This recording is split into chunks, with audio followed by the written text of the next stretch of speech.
So what are we filming? So we're gonna do like a walk down memory lane. We're gonna tell stories about the gym and welcome people to the 10-year Okay, remodel. let's do it. Cool. Oh gosh. Killing it. Good.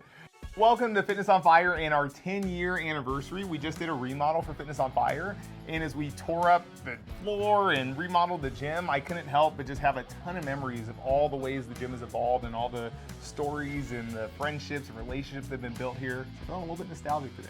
So join us and let's take a trip down memory lane.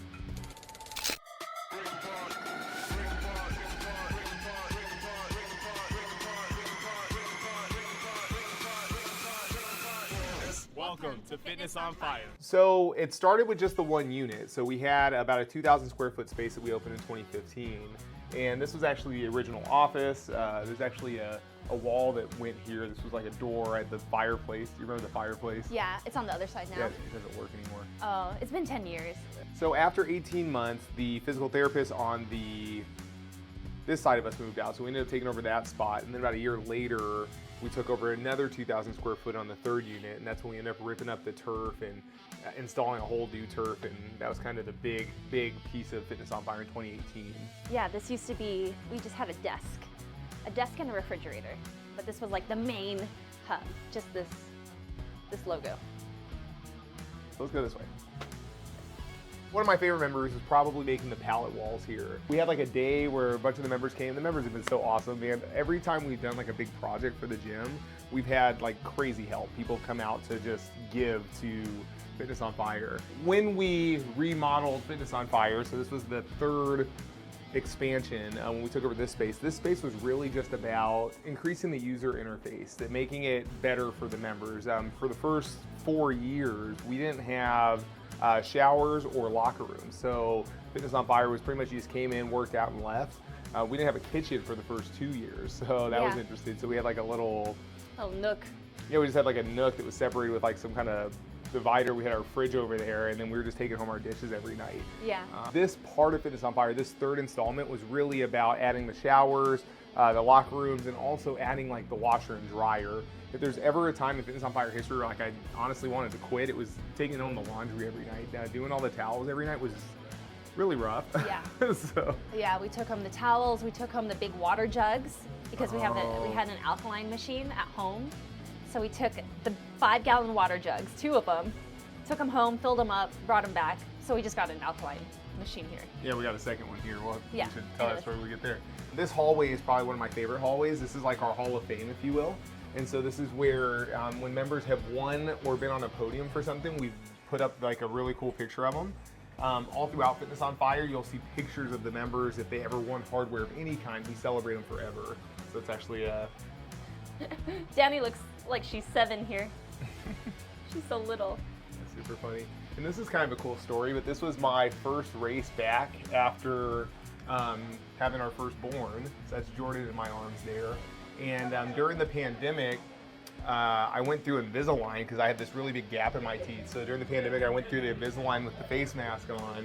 So this was the first picture I ever took with straight teeth. Wow. And I'm holding Jordan on the podium for a cool race. It's my first race back with my son. So that's cool. I still kind of owe Jackson a podium, though. Yeah. I haven't gotten on the podium since Jackson was born. So the new version of Fitness on Fire, I have no idea which rendition this is. It's a lot, but this last remodel, we just got the new turf in, so this was the big installment. Turf came in and we fixed the turf up, and the whole gym, it was time for us just to kind of do all the things we've been wanting to do with the gym to try and open it up. The big move for us was moving this rack, this multi-rig that we have here, and then also the turf install. The turf install, I think it took maybe 10 of us dang near to pull the turf up, and it was gnarly. Man, we got some guys underneath scrubbing the glue up. We had some big strong dudes pulling on the turf and strong ladies. It was pretty gnarly, and then just getting it over this pole was really interesting.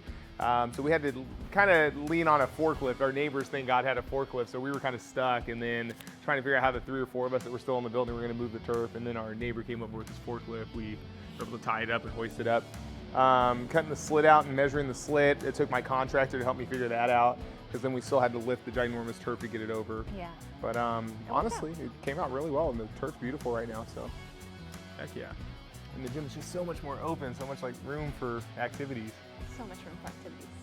I mean, we can look in the semi-room and talk a little bit. During the pandemic, when the gym was shut down for 89 days, not that I was counting, I really didn't know what to do with my hands. I was just like bored. So I was like, dude, let's work on the gym.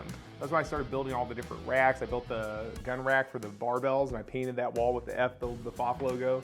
And then we reinforced this wall. And this room started our athlete wall. So this is kind of the start of our athlete wall. And then as the years went by, we were a kettlebell gym for a while. So we got the community to do kettlebells. And then we did Epic Series, Spartan Race was of course a big part of, or is a big part of our community. And then as people joined us, more Spartan, more OCR, a lot of OCR. And then Hyrox and Decas came into play, more of the functional fitness.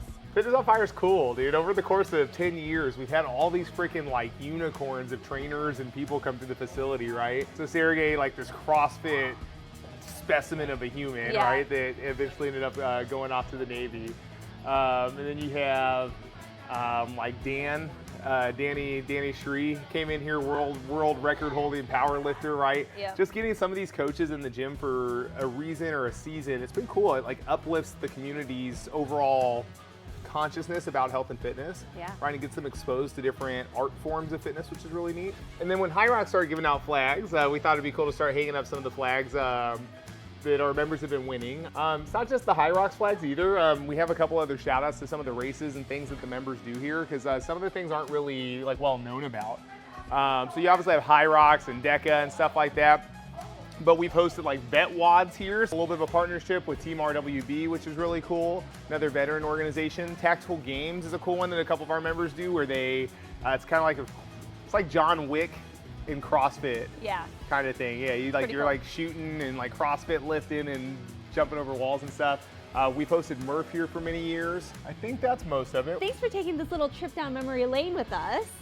Cheers to another 10 years with you guys. And Thank you for helping us make it possible. We appreciate you, Fitness on Fire community.